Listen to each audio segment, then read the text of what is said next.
Okay. Welcome, everyone, and thank you for coming to this live stream with me, Esther Bruhl, and Deborah Grayson Riegel, who I'm very, very pleased to welcome to this live stream. Thank you very much, Deborah, for coming. Before we talk about either of ourselves or the topic, which is mindset and communication to master success in our careers, what I'd like to do is just say that if anyone has any comments or questions, please put them in the comment or question section and we'll get to them as we go along. Now, I'd love to introduce Deborah. She is fantastic and thank you for coming. So Deborah has been a coach and a teacher for communication and presentation skills for over 3 decades across all sorts of industries and around the world. So very capable for what we need to know. Deborah is an instructor of management communication at Wharton School of the University of Pennsylvania and partners with Columbia Business School and Duke Corporate Education as a speaker and coach. Deborah also serves as a visiting professor of executive communications at an international university.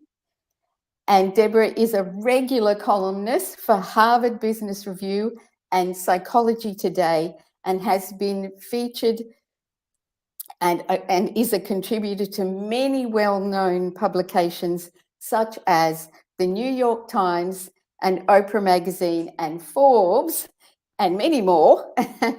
And Deborah is also the author of several books about how to speak about money, public speaking, and solutions for professional and personal success. Fantastic. Where do Well, you I find think the we're time? out of time, but so thank you for having me. You're welcome. Fantastic. Thank you. Okay, so what I thought was, first of all, we might need to, I guess, start off with talking about what we mean by mindset and what we mean by communication. And I'm just going to go real simple right now, but as we talk, I'm sure we'll flesh it out a lot more because they're not simple topics. And the work we do at Speak More Clearly here is to help clients pronounce English clearly and be understood better. We mainly work with people who are English as second language speakers, and we have developed online accent reduction courses and provide one-on-one coaching as well. So a very simplified way of looking at this would be, from our point of view, would be clear, understandable speech is part of communication, obviously. And confidence in your ability to get your message across is part of mindset. So that confidence, yeah? Of course, there's a lot more to these two aspects than that. And I think they're just as important as each other, even though we sort of build it as verses, communication verses. I'm interested in hearing how you see mindset and communication, and obviously, especially in relation to career success. Sure. Well, I'm more than happy to work on with your definition of communication. Right? I think it is at its core. It's about having the opportunity to deliver a message, which can be verbal or nonverbal. Right? We're communicating even when we're not speaking, and checking in to make sure that it has the impact that you intend, because lots of stuff gets in the way in communication. My own stuff, your own stuff, Yes. Technology stuff, our history. So a whole bunch of things can get in the way. So checking in to make sure that your impact and intention are aligned. In terms of mindset, I think of a mindset as a perspective, belief, or thought that you have that underlies your behaviors, right? So the behavior is the observable part and the mindset is the invisible part, but it definitely drives how we behave. Yes, yes, definitely, yes. And we actually get clients who, obviously we work with a lot of English as second language speakers who've come to America, who've come to England, who've come to Australia for a different life, a better life, or whatever, for themselves and their families. And it's interesting what you said just then, because some of them actually are clear enough in terms of, so I'll just preface that quickly. When they come, they obviously, a lot of our clients are professionally educated, tertiary educated, and when they come, they want to get a job, or they may want to be promoted in their jobs, etc. And that mindset of, oh, my accent is holding me back, comes into it. Yes. And especially if people ask them to repeat themselves over and over again, then obviously they go, well, hang on, something's not quite getting across here. Yes. But it's interesting how it manifests. Sometimes people come to us, like I had a lawyer lady, and she was saying, people understand me, but I feel really not confident because I have an accent. I think people are going to judge me in a certain way. Yes. Yeah, and we did a bit of work on just making a few things clearer, and then presentation stuff and how to present, etc. And she felt much more confident. It didn't take very long, and off she went. Yes. But then you have other people, the opposite. And I'm sure maybe you find this with some of the people that you coach, where they think they're okay. They're being asked all the time to repeat themselves, or even people that don't have an accent, just regular people. Yes. Without accents, I mean. Everybody has an accent of some kind. Everyone has an accent. Right? Yeah. That's why I've switched over to regular. Everyone has an accent. I have an Australian accent. Mine's New York. Yeah. which is not famous, it's infamous. And Yes, somehow right. I've managed to lead a productive life. Yes, exactly. And so, those people also need to learn the skills so that they're getting their message. So, And yeah. I think there's a really important point that you made there about the difference between acquiring skills and working on your mindset. So I do a lot of work with non-native English speakers. I don't do accent modification work. I really help non-native English speakers who have to make business presentations in English do that. Yes. And one of the things that often comes up is this concern of, I have an accent, and so people won't understand me. I'm not going to have access to the right word or the first word that I want. People are going to think I'm not as smart as they would think I am in my native language, a whole list of things. And part of our work together is separating out the fact from the story that they make up about the fact. And the story is never a happy one, right? No. If I were going to make up a happy accent story for a non-native English speaker, it would be, I speak with an accent, and the story that I make up is that people are really impressed by me that I speak multiple languages. In my mind, that's the truest story there is. Yes. But for many of my clients, and I'm sure many of your clients, the fact is I speak with an accent. How do we know it's a fact? Everybody speaks with an accent. And then they interpret it to mean something that can get in the way of their confidence. Yes. And because I have an accent, people have trouble understanding me. If they have trouble understanding me, they're going to grow impatient with me. If they're going to grow impatient with me, they're not going to listen to me. If they're not going to listen to me, I'm not going to have impact and influence. If I don't have impact and influence, I'm going to lose my job. If I lose my job, I'm not going to be able to support my family. And if I can't support my family, I'm going to wind up living in my parents' basement, right? All of my stories end with somebody living in their parents' basement. And so we go, wow, let's talk about the percentage of that is made up in your head, and the percentage of that is a fact. And it's a very small percentage that's a fact. And so how can you get ahead of the story and rely on the fact? The fact is I speak with an accent. Well, that's morally neutral. Yes. Yeah. So Yeah. long as you're clear and you're understandable, that is moral Yes. neutral. Right. I And totally that agree. goes back to the original point about communication, which is making sure that your intention matches your impact and getting feedback. To you, you may sound hard to understand. But if other people around you are saying, I got you, I don't know what you're worried about, believe them. And if people are around you are saying, I really am having trouble following, believe them. Yes. Yes, I totally agree. And that brings me to some of our clients who actually, so many people have said, we don't understand you, or they Mm-hmm. have to repeat themselves over and over, and yet they don't. A lot of them will do something about it, but some of them won't do anything about it. And I guess that's more maybe I'm embarrassed, or I don't know what to do, or, Sure. Or the yeah, one that I hear a lot is, I don't want to lose my authentic self.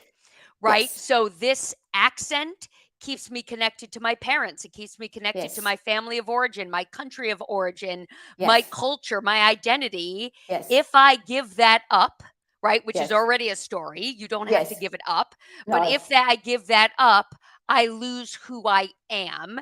yes, And I can tell you, I wouldn't want to lose who I am, right? no, And I live in the country that I grew up in. So imagine moving to another country yes. and really feeling concerned about losing who you are. Yes, totally agree. And that's really a big thing. Um, with our courses, people can learn an standard American accent, a standard Australian accent, a standard British accent. But really, most of our work is just having people be clear. They Yeah, can use the courses for that too. They don't have to lose their accent. right. Totally. It's more about, can you communicate, like you said, your intent and your message. Um, Yes. so, yes. And we also do a little bit of work on a presentation. We had a gentleman who had come originally from Asia, and Mm, one of the countries in Asia. And he had lived here for about 10 years and worked in a big company here. And then he moved with his wife to another Asian country. And he wanted to get a managerial position. And we worked obviously on the accent, because the particular country they don't have a lot of sounds that are in English. So we worked on that. He became clear, clear, clear. And then we did some work on presentation, pausing, how to pause in English, how to breathe, yes. both from the point of view of keeping yourself relaxed when you're presenting, but also from the point of view of English, you have to pause in Yes. between phrases so that listeners understand. And a lot of languages around the world are not stress timed like English. They're Mm, syllable timed. And so they go da, da, da, da, da, da, da, da, da, da, which is not the rhythm of English. And then if you're trying to present, which a lot of the people that we work with are, then you need to have these sorts of understandings of how English listeners listen yes. for meaning. Yeah. Mm-hmm. I'm Mm-hmm. sure you do a Yeah. lot And of that as well. I Yeah. think that I probably come to it slightly differently because my Yeah. focus isn't about the accent other than helping people change their mindset around the barrier of Yes. accent. And then when Yes. somebody says, I want to work on my accent, I send them to you. But Yeah. I'll help people think about things like chunking information in a presentation, Yes. right? So, how do you give information to people in small chunks so that they can digest it? One of the things that I often find with non native English speakers is that the structure of delivering information in their native culture is different Yes. from our, headline first approach in Yes. most English speaking countries, right? Yes. Get to the point and then give me the backup as opposed to take your time to get to the point. Yes. So certain things like that are differences in cultural communication style that are important to keep in mind. Yes. Yes.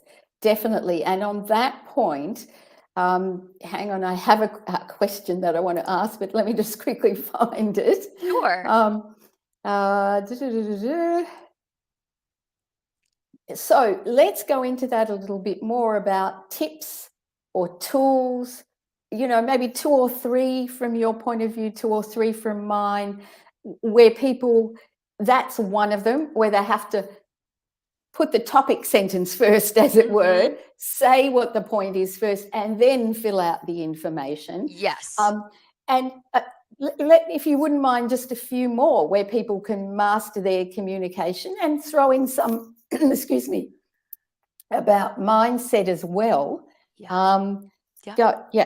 So I would say that along with put your topic first, right? What is it? What is the main point that you want to get, and then back it up, is to put your audience first. So regardless of where people come from, I find that they commit the same error, which is putting what I want to talk about ahead of what you need to hear. Yes. And I often tell people, I said, I want you to think about your audience sitting there squirming because they're itching. Right? There is an itchy spot and they're uncomfortable and they cannot pay attention. And your goal is to start by scratching those itches, right? So that they can then go, oh, okay, now I can relax. And those itchy spots are the things that are keeping them up at night, the things that they're worried about, the things that they're challenged by. And if it takes you half the presentation to get to that, they've left the room to go find a scratching post somewhere. Yeah. They, whether in reality or just mentally left the room. And so putting your audience's concerns at the top of your agenda of your presentation is how you get your audience to pay attention. And if you've done that well, then you have given yourself the leeway, the luxury of talking about some things that might feel interesting to you, but you can't do that while they're sitting in their seats squirming to get an itch scratched. That's right. Yes. No, definitely. Yeah. And from our point of view, part of that is actually, how do I become clearer? So presenting some tips about that, and what sounds do you need? But this is more one-to-one coaching, which we also do, and you do as well, I'm sure. I know.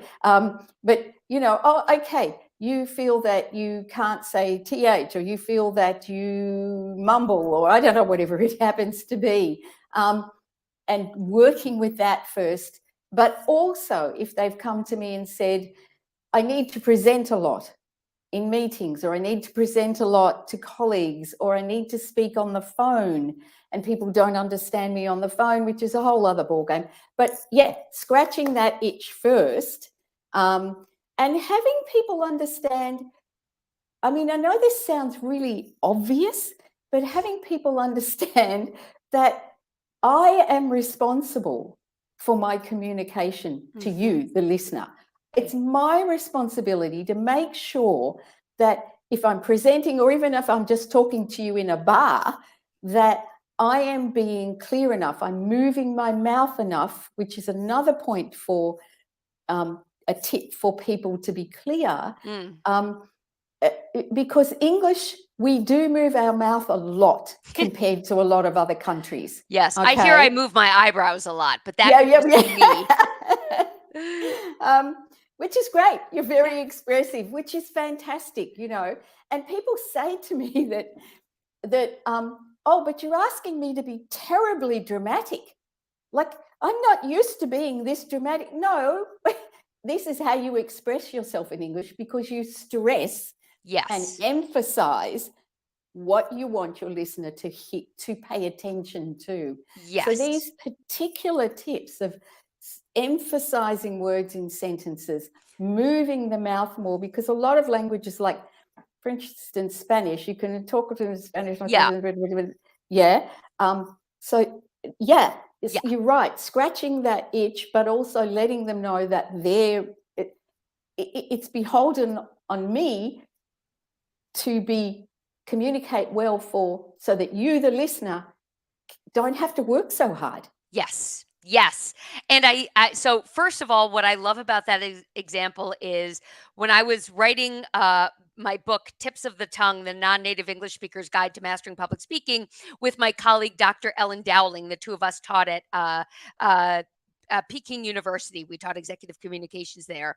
One of the pieces of research that blew me away, and I'm going to assume you probably know this, is that we are more physically expressive in our communication if we come from a country that had lots of immigration. Yes. Because, right, if you come from a country where people are speaking 60 different languages, you needed to be able to communicate with, Yes. right? No, And if exactly. if you come from a country where nobody ever leaves and nobody comes in, you can just use language alone. Yes. Yeah. Yes. And there's another fact around that. Like, Mm. for instance, in Italian, they did some testing, and because they use their hands and gesture so much, they tested children from only English-speaking backgrounds and children from Italian background, and they found that preschool children comprehended language better there because of all the gesture. It's really interesting. Yes. Yeah. I love that Yeah. stuff. Yeah. No, that's very interesting. And any other tip you want to throw in there about either communication or mindset? Well, I'm going to go back to the point that you were making about how the onus is on the communicator to make sure that they're being understood. Yeah. And this is something that I suggest for people, regardless of whether or not there's a language gap, because most people think that a presentation is something where you deliver a monologue and then go phew and run out of there. And I really recommend that people not just build pauses, which certainly helps you to communicate more clearly, but build engagement opportunities Yes. in, right? So everything from, I just want to make sure that I'm not speaking too quickly. What questions do you have? What here can I clarify for you? Of all the things that I've said, which of these feels exciting, concerning? So don't think of it as something that just non-native English speakers should do. Yes. It's something that Yes. everybody should do to make sure that they're getting feedback. And, it reminds me, a few years ago, I was delivering a webinar on feedback, and it probably took me about 4 minutes to realize that nobody could hear me. And then when I looked in the chat box, people were like, Deb, we can't hear you. And I was like, well, Yeah. by the way, that's the power of feedback, because if I had just kept going and hadn't looked for your questions, your comments, engagement, we'd be an hour later and you wouldn't have heard anything. Yes, So it exactly. really does make a difference, both from a technical understanding point of view and a content understanding. And am I bringing you along on the journey, or is there something that I missed where I should go back and try that again? Yeah. No, that's really great. Another great point. Yes. And that engagement is part of what people learn with you, which is really important. Yeah. It should be like a dance, and I'm a terrible Yes. dancer, but I'm going to say that anyway, where there is turn taking, Yes. unless, explicitly told no, or it is clear that the occasion or the culture doesn't call for it. Anything other than that, I'm having a dance. Yeah. And that leads me on to an interesting, and even again, whether you are coming at this from an English as a second language speaker background, or just an English speaking background, the importance of what's now called soft skills. Mm-hmm. Yeah. And the interesting thing about cultures and different soft skills that are important in different cultures, and when people come from another culture to an English speaking culture, there are certain soft skills that are expected. I go back to that gentleman in Asia who he wanted to get to higher management positions, and we worked on that, but we also worked on his interviews online, because they were online into Europe.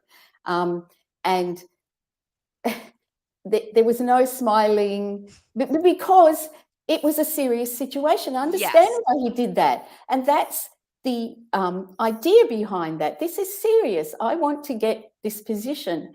Whereas in the soft skill for, let's say, an English-speaking country is you need to smile to Yes. connect with whoever is interviewing you, for Yes. instance. Right. Yeah, and a whole lot of other things about body and holding yourself tight or relaxing or Or eye contact, right? eye Eye contact. contact is Yeah, so culturally nuanced, yes, as is yes, personal space, as yes, is, how much about you personally you share. These are all these are all cultural constructs, yes, and we yes, hold to them very dearly because it's yes, what we know. And yes, if we want to get better at our careers, we need to come to some understanding that I can adapt, and that doesn't mean I lose my values, myself, my identity. yes, yes, So when yes, I was teaching in China the very first time, I realized pretty quickly that my natural way of building rapport, which was self-deprecating humor, does not work in China, because my job was actually to very quickly establish my credibility as a professor. yes, And so anything that I might say to lower myself down was seen as a blow to my credibility, as opposed to when I present in North America, yeah, that's seen as helpful, rapport building, charming even. yes, And I had to come up with a whole new way of expressing myself to meet the culture. There was no part of me that was worried I was going to lose myself in there. I've been myself for a very long time. At this point, 51 years and counting. And so these are just ways in which we need to adapt. yes, yes, Yeah. yes, definitely. And it's almost like when you put on, people have to step into also that. You step Yes. into it, you put it on, like you put your coat on for the Yes. situation, and then you take your coat off again. So it's not about, I agree, not about losing yourself or losing your original values, as it were. Yes. It's about this situation needs this type of behavior.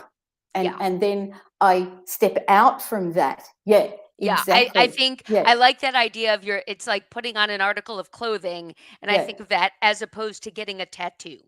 yeah. Right? Yes, And not yes. that there's anything wrong with tattoos, No. but that's kind of forever, Yes. right? And Yeah, so that's pretty hard to take off when you yeah. need to be in other situations. So Yes, I like the yes. idea of you step into it, you show up in the same way that you wouldn't go to a black tie event Yeah, wearing, jeans and a sweater.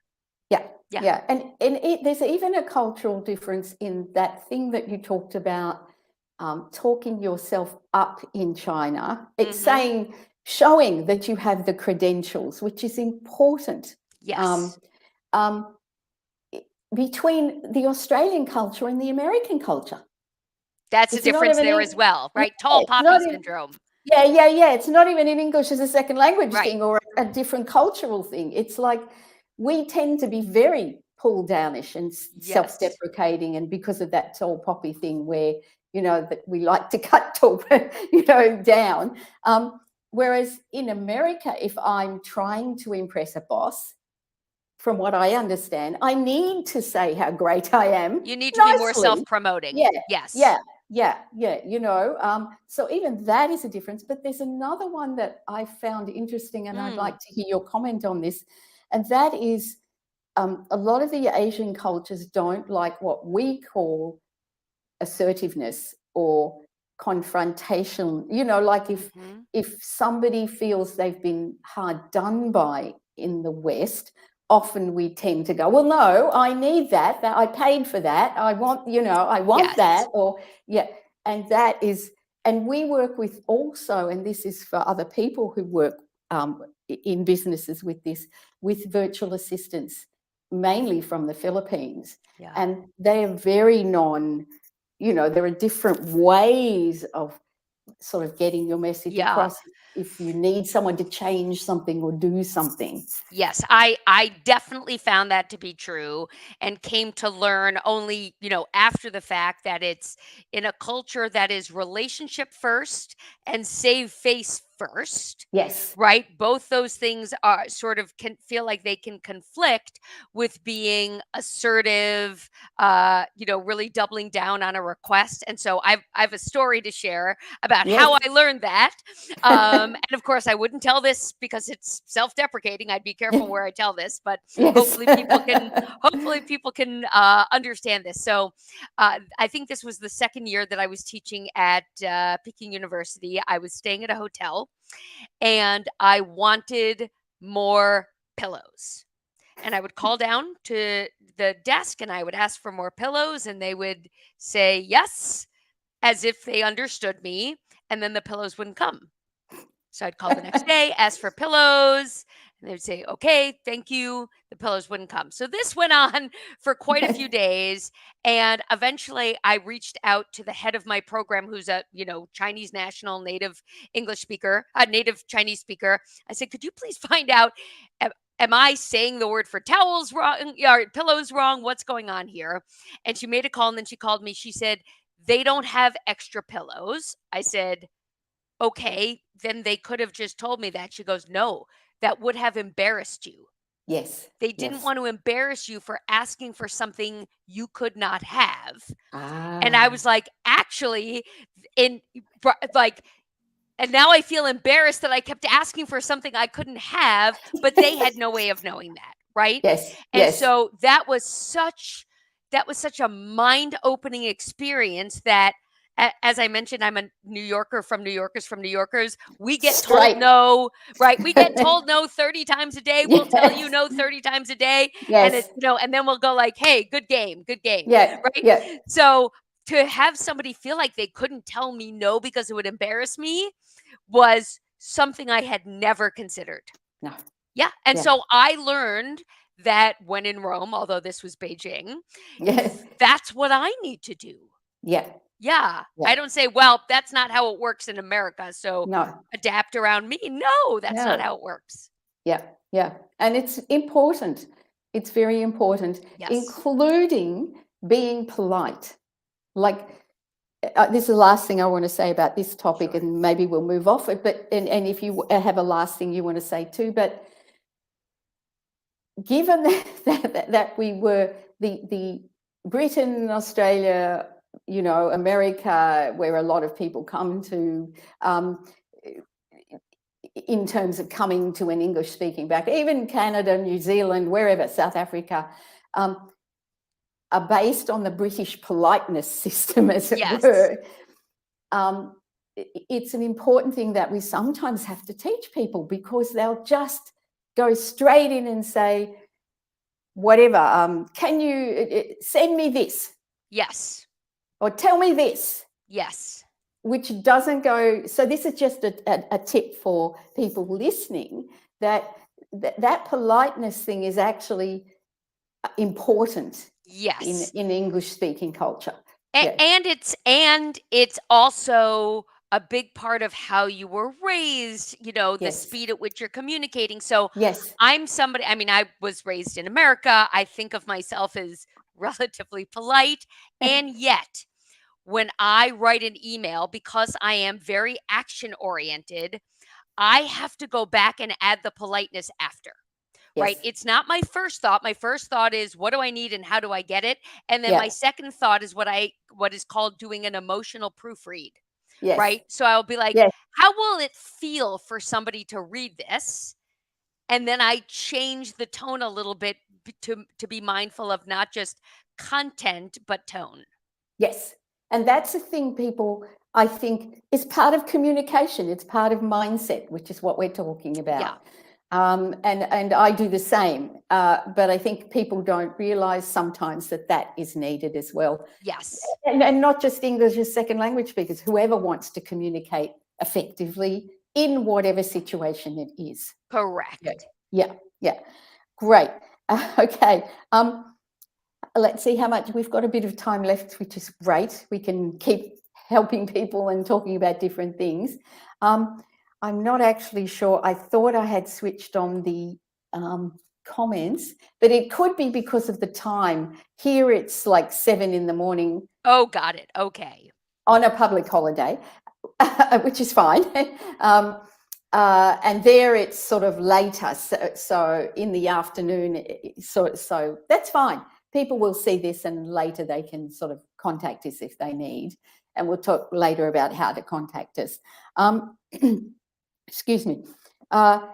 So the next question or something that we can talk about is maybe some communication traps that people can fall into, maybe in the workplace or any other area that you feel you want to talk about for that. And also after that, if there's something you in particular would like to bring to this talk about mindset and communication.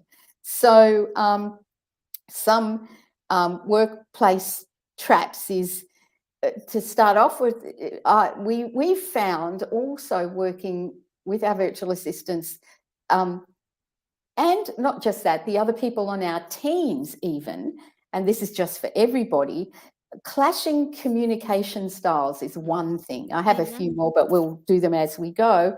And what do I mean by that?